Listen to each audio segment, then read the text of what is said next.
नमस्कार विद्यार्थी मित्रांनो, मी सोमनाथ सदाशिव जिल्हा उपशिक्षक, जिल्हा परिषद प्राथमिक शाळा उपरी, तालुका पंढरपूर.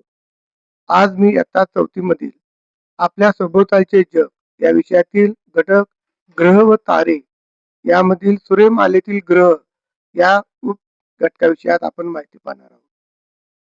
विद्यार्थी मित्रांनो, रात्रीच्या वेळी आकाशात आपल्याला काही चांदण्या लुकलुकताना दिसतात व काही चांदण्या लुकलुकताना दिसत नाही. ज्या चांदण्या लुकलुकतात त्यांना तारे म्हणतात. ज्या चांदण्या लुकलुकत नाहीत त्यांना ग्रह असे म्हणतात. तर या चांदण्यापैकी आपला सूर्य हा एक तारा आहे. त्याच्या भोवती फिरणारे 8 ग्रह, काही उपग्रह, वटुग्रह, धूमकेतू या सर्वांची मिळून आपली सूर्यमाला तयार झाली आहे. तर तर आज आपण सूर्यमालेतील 8 ग्रहांची माहिती घेऊया. सूर्यमालेमध्ये सूर्याच्या भोवती हे 8 ग्रह फिरत असतात. प्रत्येकाचं स्थान निश्चित असतं. त्यांच्या स्थानावरून त्यांचा आपण क्रम लावलेला आहे.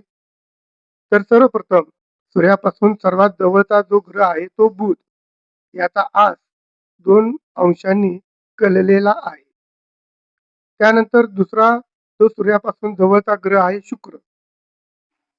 त्याचा आस 177 अंशांनी कललेला आहे.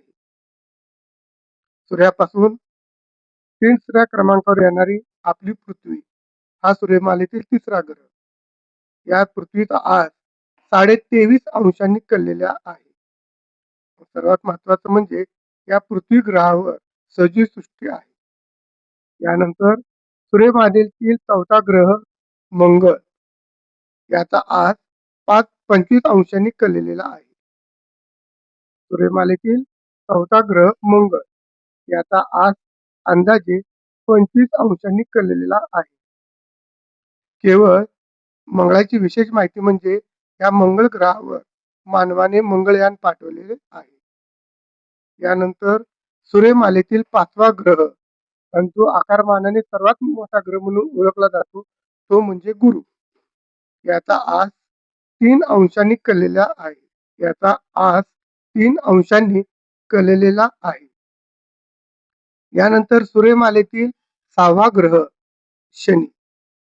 याचा आस 36 अंशांनी कललेला आहे. या शनी ग्रहाची विशेष म्हणजे त्याच्या भोवती कडी आहे.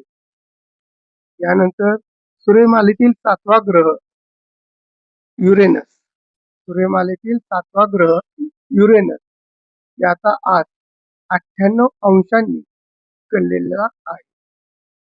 यानंतर सूर्यमालेतील शेवटचा आणि 8वा ग्रह म्हणून ओळखला जातो नेपच्यून. याचा आस 29 अंशांनी कललेला आहे. अशा प्रकारे आज आपण सूर्यमालेतील 8 ग्रहांची माहिती पाहिली आहे. धन्यवाद.